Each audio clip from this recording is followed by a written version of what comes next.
Thank you very much. Ich danke Thank Ihnen you. vielmals. Mr. Governing Mayor, Mr. Chancellor, Excellencies, you ladies and gentlemen, it was one of Germany's greatest sons, Goethe, who said that there is strong shadow where there is much light. In our times, Berlin, more than any other place in the world, is such a meeting place of light and shadow, tyranny and freedom. To be here is truly to stand on freedom's edge and in the shadow of a wall that has come to symbolize all that is darkest in the world today. To sense how shining and priceless and how much in need of constant vigilance and protection our legacy of liberty is. This day marks a happy return for us. We paid our first visit to this great city more than 3 years ago as private citizens. As with every other citizen to Berlin or visitor to Berlin, I came away with a vivid impression of a city that is more than a place on the map, a city that is a testament to what is both most inspiring and most troubling about the time we live in. Thomas Mann once wrote that a man lives not only his personal life as an individual, but also consciously or unconsciously the life of his epoch. Nowhere is this more true than in Berlin, where each moment of everyday life is spent against the backdrop of contending global systems and ideas. But if we are heartened by the partial progress achieved in Berlin, other developments make us aware of the growing military power and expansionism of the Soviet Union. Instead of working with the West to reduce tensions and erase the danger of war, the Soviet Union is engaged in the greatest military buildup in the history of the world. It has used its newfound might to ruthlessly pursue its goals around the world. As the sad case of Afghanistan proves, the Soviet Union has not always respected the precious right of national sovereignty it is committed to uphold as a signatory of the United Nations Charter. And only one day's auto ride from here, in the great city of Warsaw, a courageous people suffer because they dared to strive for the very fundamental human rights which that Helsinki Final Act proclaimed. The citizens of free Berlin appreciate better than anyone the importance of Allied unity in the face of such challenges. 10 years after the Berlin Agreement, the hope it engendered for lasting peace remains a hope rather than a certainty. But the hopes of free people, be they German or American, are stubborn things. We will not be lulled or bullied into fatalism, into resignation. We believe that progress for just and lasting peace can be made, that substantial areas of agreement can be reached with potential adversaries when the forces of freedom act with firmness, unity, and a sincere willingness to negotiate. To succeed at the negotiating table, we allies have learned that a healthy military balance is a necessity. Yesterday, the other NATO heads of government and I agreed that it is essential to preserve and strengthen such a military balance. And let there be no doubt, the United States will continue to honor its commitment to Berlin. Our forces will remain here as long as necessary to preserve the peace and protect the freedom of the people of Berlin. For us, the American presence in Berlin, as long as it is needed, is not a burden. It is a sacred trust. Ours is a defensive mission. We pose no threat to those who live on the other side of the wall. But we do extend a challenge, a new Berlin initiative to the leaders of the Soviet bloc. It is a challenge for peace. We challenge the men in the Kremlin to join with us in the quest for peace, security, and a lowering of the tensions and weaponry that could lead to future conflict. We challenge the Soviet Union, as we proposed last year, to eliminate their SS-20, SS-4, and SS-5 missiles. If Chairman Brezhnev agrees to this, we stand ready to forego all of our ground-launched cruise missiles and Pershing II missiles. We challenge the Soviet Union, as NATO proposed yesterday, to slash the conventional ground forces of the Warsaw Pact and NATO in Central Europe to 700,000 men each, and the total ground and air forces of the two alliances to 900,000 men each. And we challenge the Soviet Union to live up to its signature its leader placed on the Helsinki Treaty,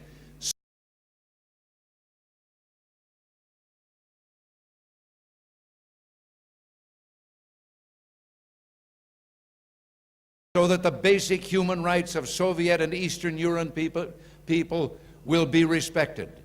A positive response to these sincere and reasonable points from the Soviet, these calls for conciliation instead of confrontation, could open the door for a conference on disarmament in Europe.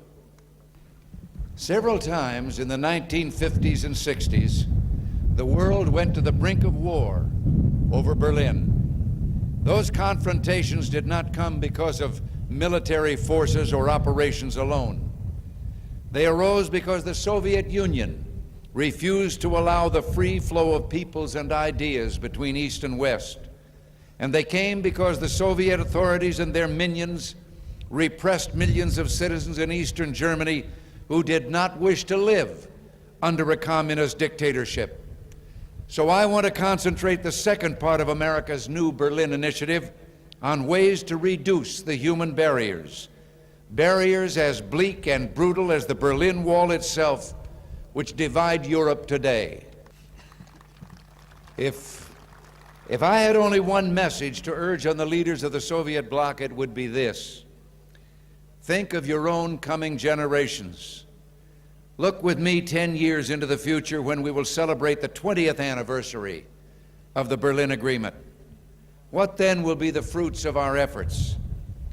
Do the Soviet leaders want to be remembered for a prison wall ringed with barbed wire and armed guards whose weapons are aimed at innocent civilians, their own civilians?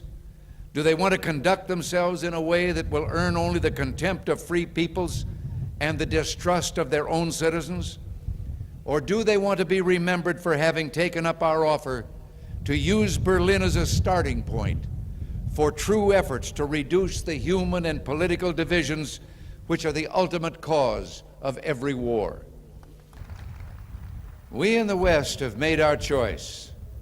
America and our allies welcome peaceful competition in ideas, in economics, and in all facets of human activity.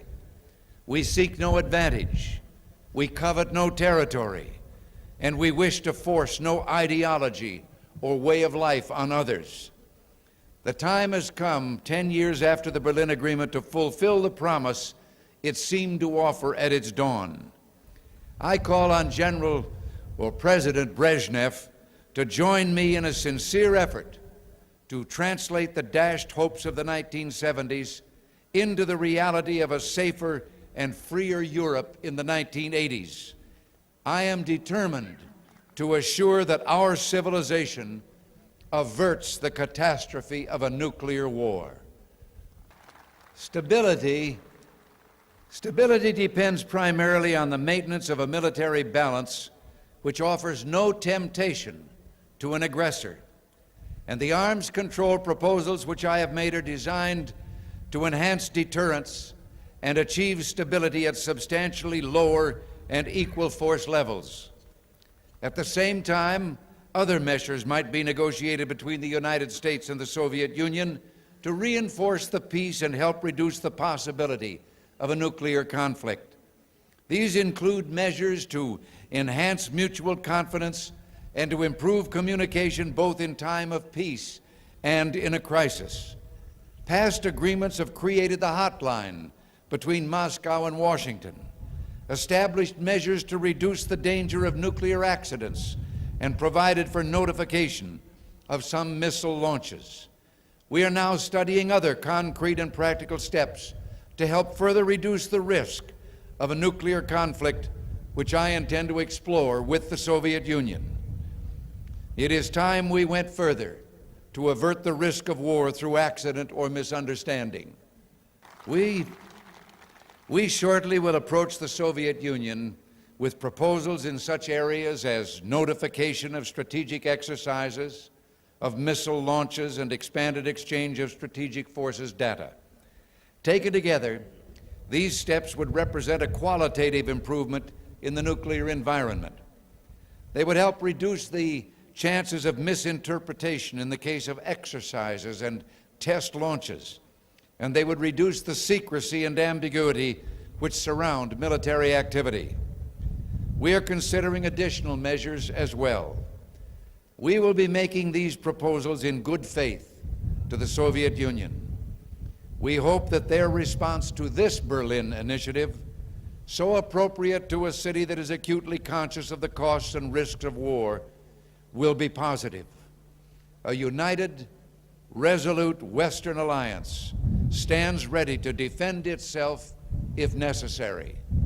But we are also ready to work with the Soviet bloc in peaceful cooperation if the leaders of the East are willing to respond in kind.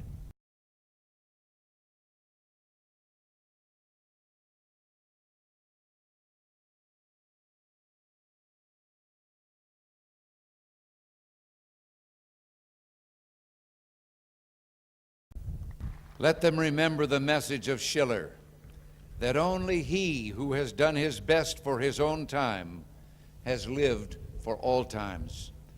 Let them join with us in our time to achieve a lasting peace and a better life for tomorrow's generations on both sides of that blighted wall. And let the Brandenburg Gate become a symbol not of two separate and hostile worlds, but an open door through which ideas, free ideas, and peaceful competition flourish. My final message is for the people of Berlin. Even before my first visit to your city, I felt a part of you, as all free men and women around the world do. We lived through the blockade and airlift with you. We witnessed the heroic reconstruction of a devastated city, and we watched the creation of your strong democratic institutions. When I came here in 1978, I was deeply moved and proud of your success. What finer proof of what freedom can accomplish than the vibrant, prosperous island you've created in the midst of a hostile sea?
We in the West have made our choice.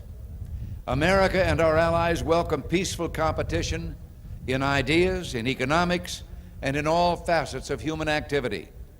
We seek no advantage, we covet no territory, and we wish to force no ideology or way of life on others. The time has come, 10 years after the Berlin Agreement, to fulfill the promise it seemed to offer at its dawn. I call on President Brezhnev to join me in a sincere effort to translate the dashed hopes of the 1970s into the reality of a safer and freer Europe in the 1980s. I am determined to assure that our civilization averts the catastrophe of a nuclear war.